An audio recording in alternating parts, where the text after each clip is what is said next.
Hi. After 9.5 months, 287 days, the EFL Championship season comes to an end next week as Sunderland take on Sheffield United in the EFL Championship playoff final.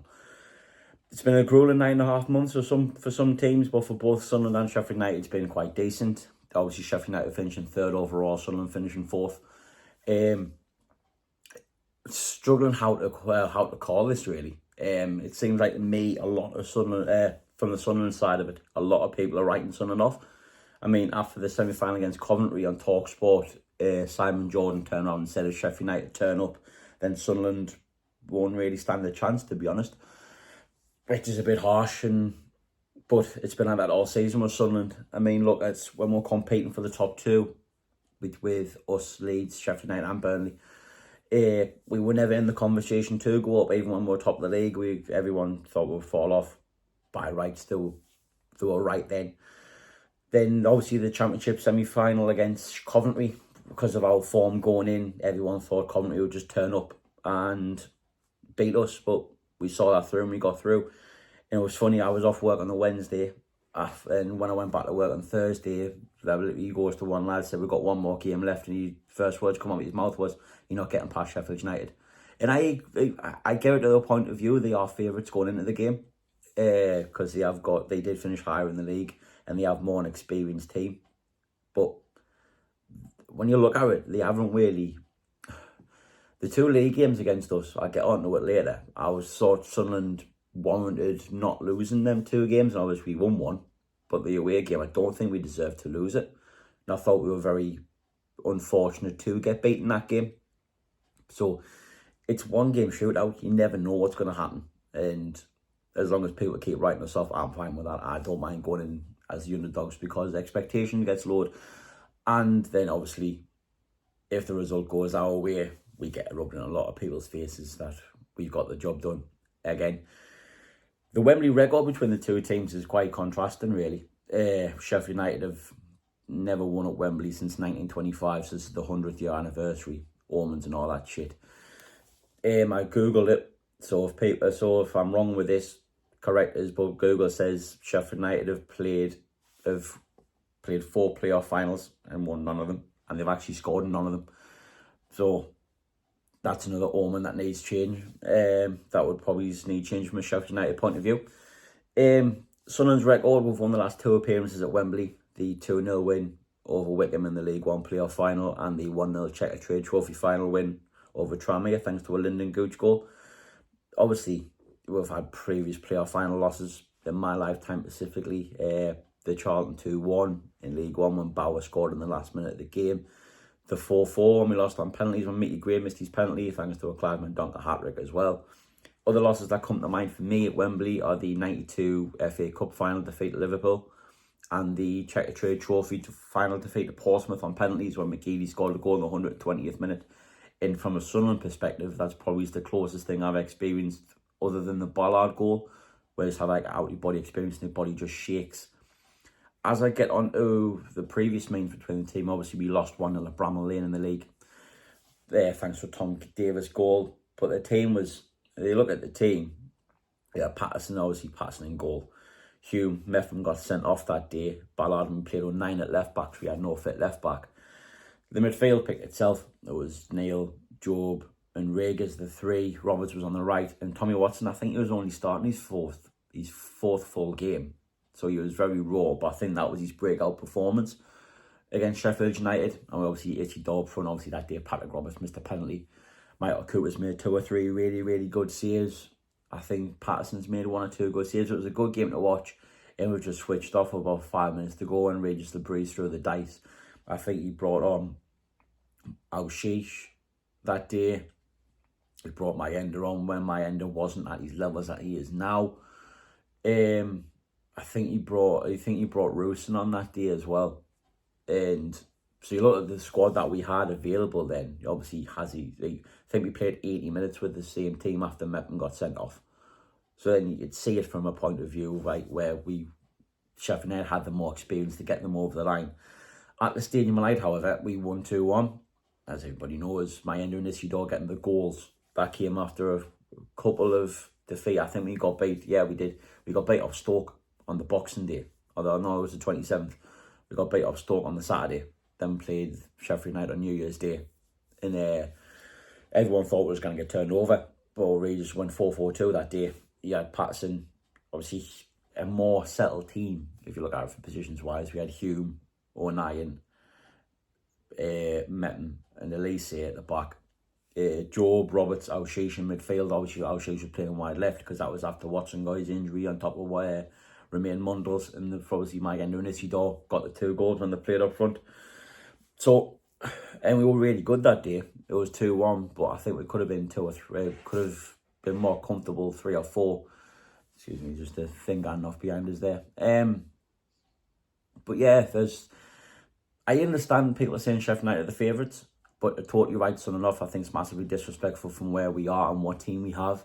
I mean, if you look at it from a point of view, we have loads of top teams, Premier League teams, looking at our players.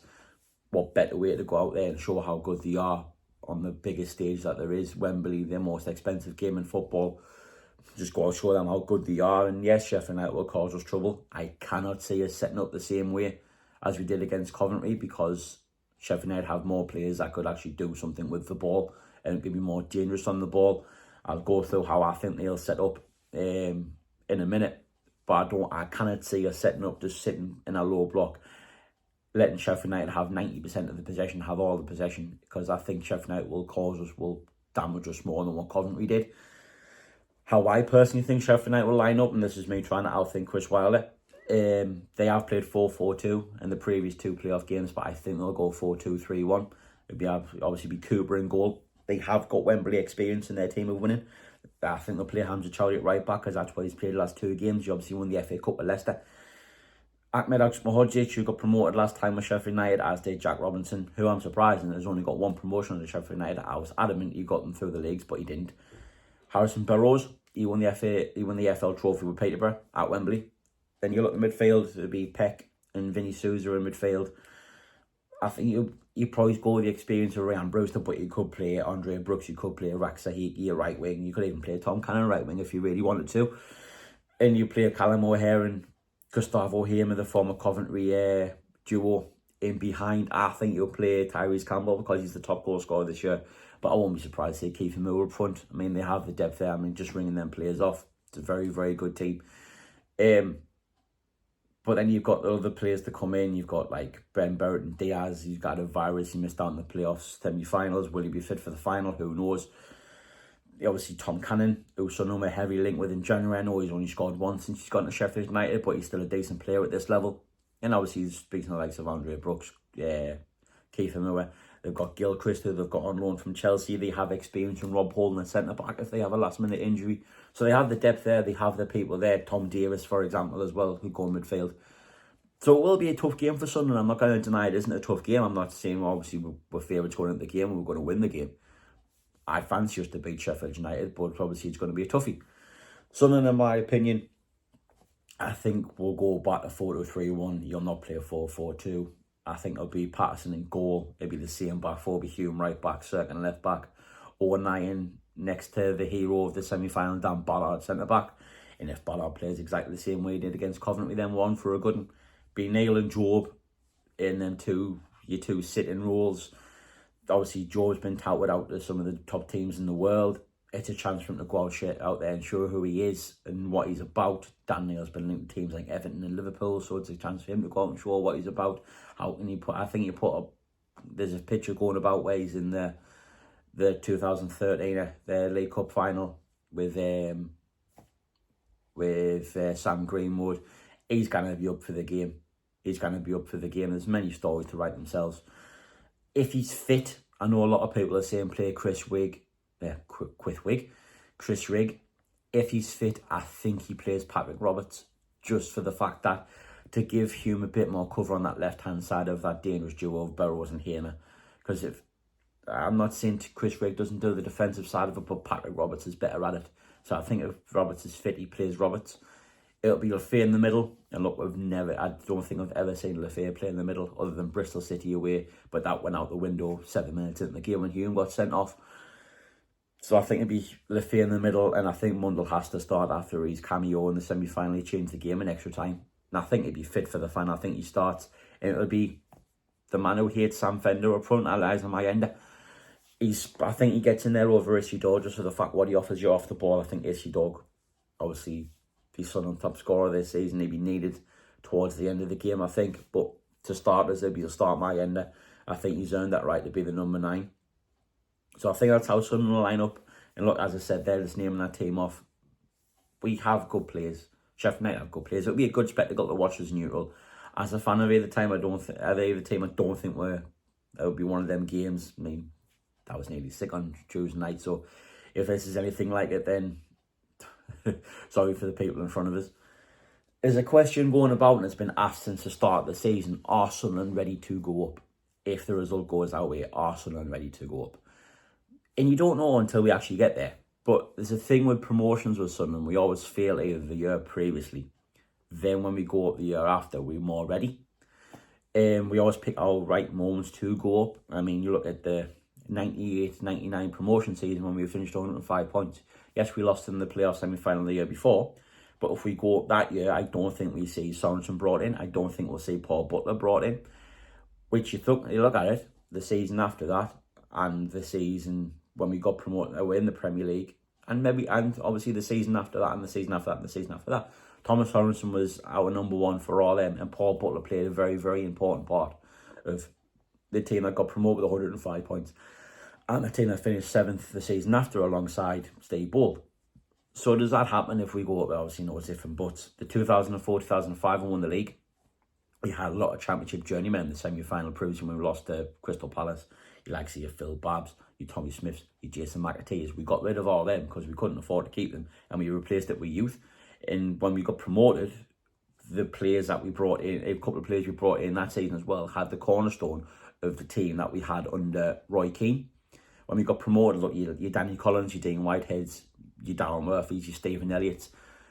So again, was it the right moment to go up then than it was the year before? And the most recent one to me was the 21-22 season when we got promoted through the playoffs with Alex Neil. The season before under Lee Johnson, when Speakman and KLD first took over, we wouldn't have been ready to then go and mount a playoff charge the year after if we got promoted with that team, because you think we got rid of them and got rid of the old guard of Wyke, Power, Maguire, there's a couple of others, McLaughlin, Burge, all them were bit like either left or were bit part players the year after.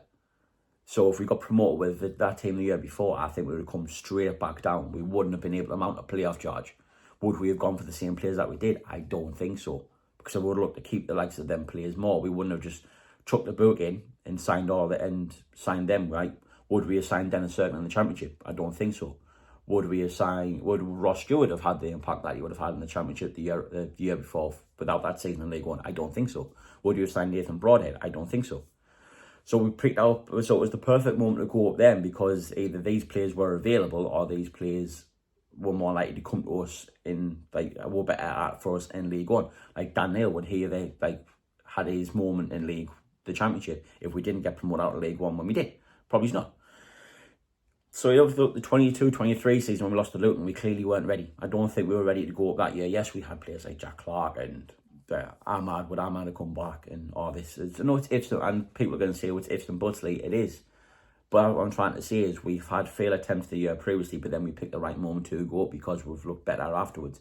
And there's probably think I'm just rambling on and just trying to extend the video for a little bit, but it's there. I mean, are we ready to go up now? Who knows? But as I've said, these players are getting touted to go to Premier League clubs. You look, Anthony Patterson's been linked with Manchester United as a number 2, yes, but he's been linked with Manchester United. Tree Hume's been linked with Crystal Palace and Fulham. Dan Bollard's been linked with West Ham. Dennis Servan's been linked to return to Tottenham. Dan Neil, as I said, has been linked to Everton and Liverpool. Joe Bellingham's been linked to every club under the sun.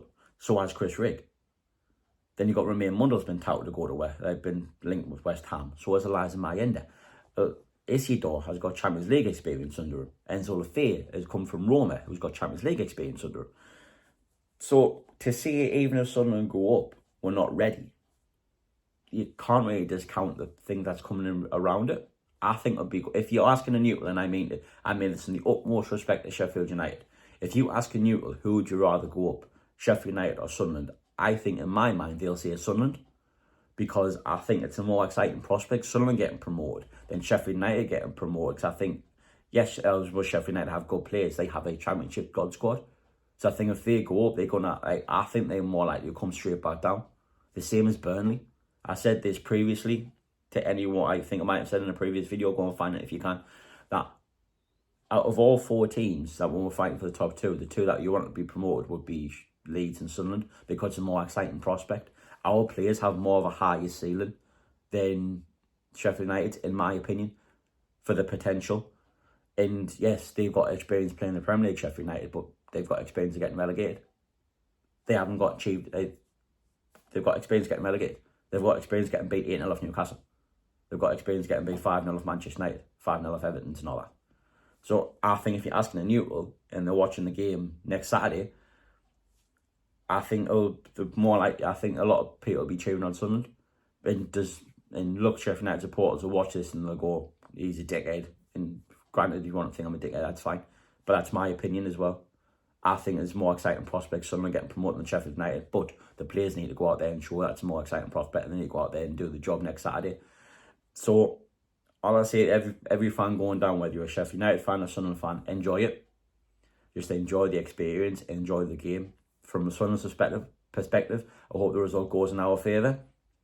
I hope most respect to Sheffield United. I hope the result goes in our favour. I would say I'll probably end up doing a video around Trafalgar Square on the Friday and around Wembley on the Saturday, if I'm in a right state to do it. Obviously, I'm not going to put a video out there when I'm steaming. It's not the right thing to do. But I hope you all enjoy the occasion.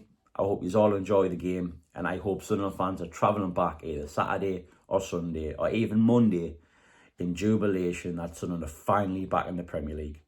Just one more game left. There's one more game left. Go out there and do it, lads. Just go out there and do it, lads. If anyone gets an eye on this, just go out there and do it. Let's get behind the lads. Scream and shout our heads off for 90 to 120 minutes. Fingers crossed, no penalties. And just go out there and just back them 100%. And as the song says, what will be, will be. I've been Leroy SFC. You've been an absolute delight. Thank you for all your support this season. I'll be back some point at the weekend, next week, to go over the rest of it. Then we'll just look forward to this, whatever seasons after that. Thank you very much. How are the lads?